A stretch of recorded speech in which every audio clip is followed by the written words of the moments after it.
Hello,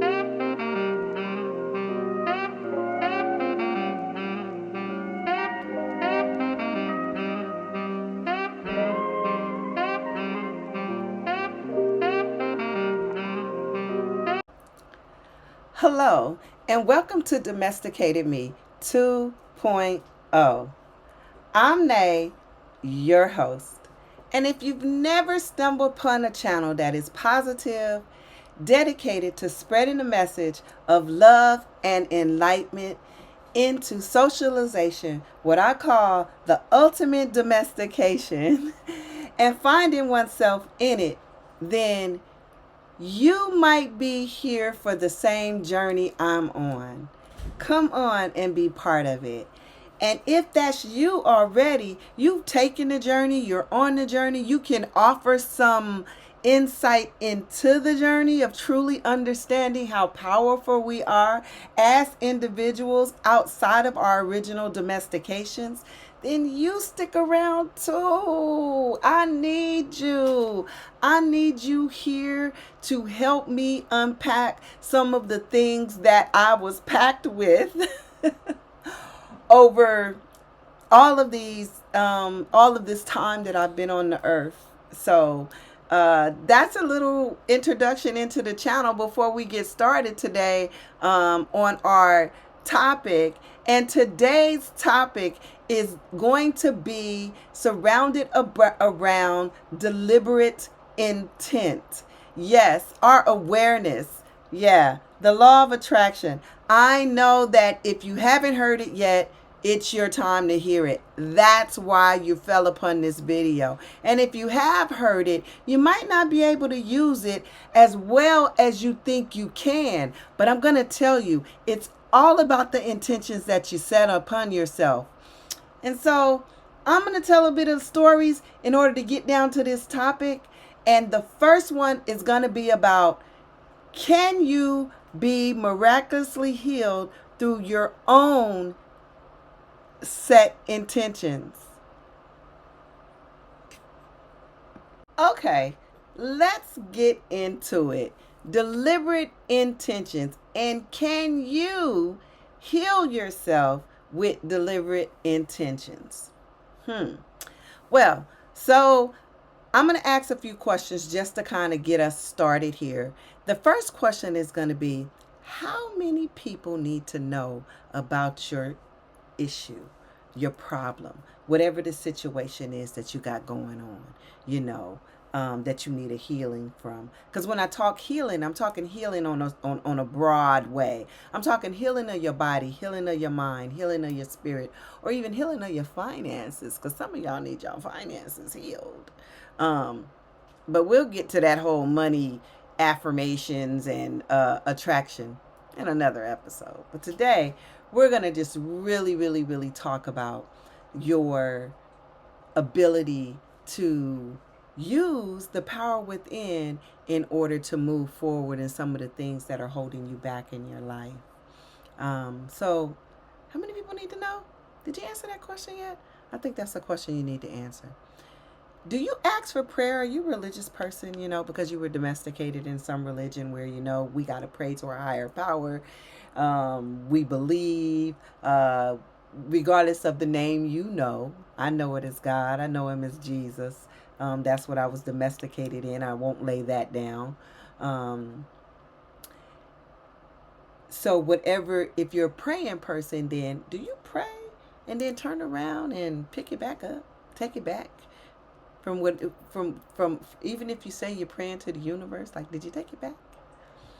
Do you have limiting belief statements that are counterproductive to your affirmations? Yeah, because I know you guys all know the basics. Like, this is really a simple concept, but it's really not that easy, right, guys? Let's just get real. Like, we all heard people like, well, it's so easy. Well, really, it's not that easy. It really is a simple concept that we need to use in order to set our intentions and to be deliberate about it and know what we're doing when we ourselves are crashing and burning some of our own intentions. You will say something as simple as, I affirm that I'm going to have a good day today. You will walk around your whole house, your whole apartment saying that. And then as soon as you get outside and get to your car or have to get to the bus, you'll start complaining about the traffic. You'll say how you know the traffic is going to be too much. So although you said you were going to have a great day, unless you like traffic that's not too much, then you immediately went into affirming the opposite of what you believe. You put your beliefs on it because traffic could be great for you today. Who knows? And so that happens a lot when there's something going on in our bodies where we're looking for a healing. But I'm going to tell you, I myself have been miraculously healed from a knee injury. And so I truly believe that the power, when you believe, you can be healed. But it's all in the mind. So you have to be deliberately and intentional about it. So let's just start with the very first thing I asked you a few moments ago. I asked you how many people needed to know what was going on with you. How many people were you going to tell that, something was going on with you and continue to bring about an emotion in you that wasn't an emotion of positivity? Because even if it's an emotion of sorrow or sadness, because we do get sorry. I mean, there's sorrow in life and there's sadness in life. So those things come, those emotions come. But while we're trying to heal from something, the more of that emotion we give ourselves, the more we are counterproductive to our own healing. So when are you telling your story? Are you telling your story as a testimony, as a triumphant, to ensure that other people going through that also can be a person that can get through it because you've been through it? Like, what is the motive behind why you need to tell so many people? And to me, it doesn't really matter what it is that you're going through. You get you two people, get you some witnesses, get you two witnesses, make them your prayer warriors. Us religious people, and you don't need many of them. Get you a few, and then allow the magic to happen, the healing to happen. Try to think about other things. Try to think about things that bring positivity in your life. Try to think about the things that are holding you up, not the thing that you want to ensure almost everybody knows that's holding you down. And I say this because I had a good friend who I was trying to, I'm still trying to help her to understand that, the more you talk about your situation with people that, not like that. The only thing they doing is listening. They can't even offer you any aid to that. What is going on in that? Like, they can offer you no aid. And if you've already received prayer or been asking for prayer, yeah, we pray without ceasing. But at the end of the day, those prayer warriors did their job. The rope ain't held. For people that are praying for people and standing in the gap, we are doing our job, people. You don't need 1,000 petitions going up. You just don't need it. And I think that also it's because of the fear. It's because of the fear. But you got to have an open heart to receive some of these prayers that are coming your way. If you go to the altar and you take something to the altar and then right after you leave, you want to find out what you're going to do about it, then you really didn't pray about it. You didn't let go and let God. And allow and feel like that whatever healing that you have is there. Whatever healing that you have is there. So, and the limiting belief statements that come about, they're slick. Those limiting belief statements are slick. I'm telling you, you can affirm. I do it. I can affirm something over my life, and I know I'm walking out the house feeling all good. And as soon as something happens, here comes a limiting belief statement uttering out of my mouth, knowing that I'm putting it in the atmosphere. So therefore, I'm going to have to deal with those consequences. I have to reap a harvest for what I speak. And so we got to be careful with those limiting belief statements. I believe that that is probably the number one reason why the law of attraction doesn't work for the bulk of us, is because we come behind what we want with this limiting belief of why we can't have it, or what's going to happen, or how it's going to happen. We box it off because the only way we see that we can come across $1 million if we want to be millionaires is to hit the lottery. So we focus on hitting the lottery type thing, right? So when it really comes to setting your intentions for your healing, you really have to be on it. Anytime something comes to counteract that, you got to really be on it. I don't even care what the doctor said. One of the things that I heard this week was one of my friends during this conversation said that at one point in her life, the doctor gave her 6 months. Gave her 6 months. And she said when she went, she ended up having to see that specialist again a couple of years later. And the guy was shocked to see her. The doctor was shocked to see her because he knew that his diagnosis was right. But she's still living today. And she had got 6 months. But she said some of the things she did was she told herself that she didn't know what he was talking about. But that wasn't about to happen to her or her family. And she was going to live and not do anything what he was talking about, those 6 months that she got. And I said, wow. She said, but I did exactly what you're saying. Nay, I just focused on my healing and not on what was going on with me. Now, for me, I told you I had a story for me too. My knee was messed up in a skating accident. I do that. And this is years ago.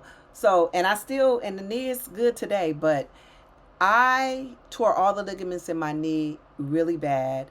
And so I literally was in pain, really bad pain for about 6 months of just excruciating pain. I mean, going to sleep, waking up, all of those. I just couldn't put it together and focus, like in no way. So one day I'm at church in the building. Now, whether you go to church or not, that's on you, because this can happen outside of the building. But this is where I was. And there was an evangelist there who has a documented gifting for healing people with hearing issues. It's documented. People say that but the man is a healer. That's just all it is to it. But once again, I'm going to tell you why I believe that the power, it came from within for me, and I know it. And I knew that I needed to experience this in order to understand what I understand now. So this day he comes and he says, I know what I am gifted in, but I'm hearing that the Lord is saying, hey,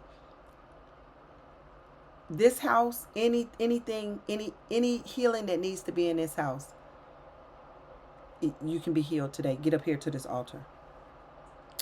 So now for us church folks, you might be like, yeah, well, I'm pretty sure. Well, I didn't go to the altar. That's the first thing. There were so many people in my church, they needed dialysis. They had, tanks, different things was going on with them. So I didn't go to the altar. But right where I was, even though it was an altar call, it was thick in there. And I said, Lord, if it's for me, I want it, because I've been in pain. And I am healed. I am healed. I have been practicing. I am healed, because I didn't want them to put no cut on me or anything. I am healed. So guess what? I was healed, guys. Right on the spot. The evangelist said, there's somebody's knee being healed in here right now. It was my knee. I didn't feel any more pain in my knee. And you know what? A lot of times my knee will start aching, like now. And I just say, I'm healed. and it immediately stops. Now, you might say that's your mind playing tricks on you. Well, it can play all the tricks it wants, because I don't feel any pain after I say I am healed when it tries to creep back. So, set your intentions on that in which you want. Be deliberate about it. And make sure that your beliefs ain't limiting what it is that you're asking for. It's important for your healing. It's important that you have a mindset to be able to heal whatever situation is in your life. And I know there's a lot of this going around too. You got to be able to do self. Enter into you so that you're able to deliver unto you that in what you want. You're not going to find that on the outside of you. You're just not. So, to my friends that are struggling with their healing that I talked to over this past week, and to my friends that have been healed, let it be well with you. Let it be well with you. Whatever it is, let it be well with you. Because when it becomes unwell, I believe that is when the enemy of your mind does creep in. There was a woman once in my life that she was given a few months. And she went on for 10 years after that few months. When her dis-ease in her body returned, we had a conversation. And she told me, I'm not going to pretend I'm sick anymore. I'm not sick anymore. That's what she said. And it broke my heart. Because I wish she would have. Because this time, because the last time she was pretending she wasn't sick. This time, because she was not going to pretend anymore, she's no longer with us. So this video is to her, because I truly understand in that final example of a woman who was my favorite, said she wasn't going to pretend anymore. And then that's when the doctor's diagnosis and the dis-ease in her body manifested such that she's no longer here with us today. So this is dedicated to my Aunt Georgia. I love you. I miss you. But I know you up there with my mama. And for those of you that don't understand how powerful your mind is, it truly is powerful. So remember, your thoughts, your affirmations, and your limiting beliefs are all on you. And y'all know what I need y'all to do. I need y'all to get in the comments. Let's talk about it. I need y'all to like the video. And then, can you please go ahead and subscribe to your girl? Because we the Good Peeps tribe, right? Right? Good peeps. Good peeps. I want you to make it a great day out there. And you know why? Because it's a great day to make it a great day. Blessings.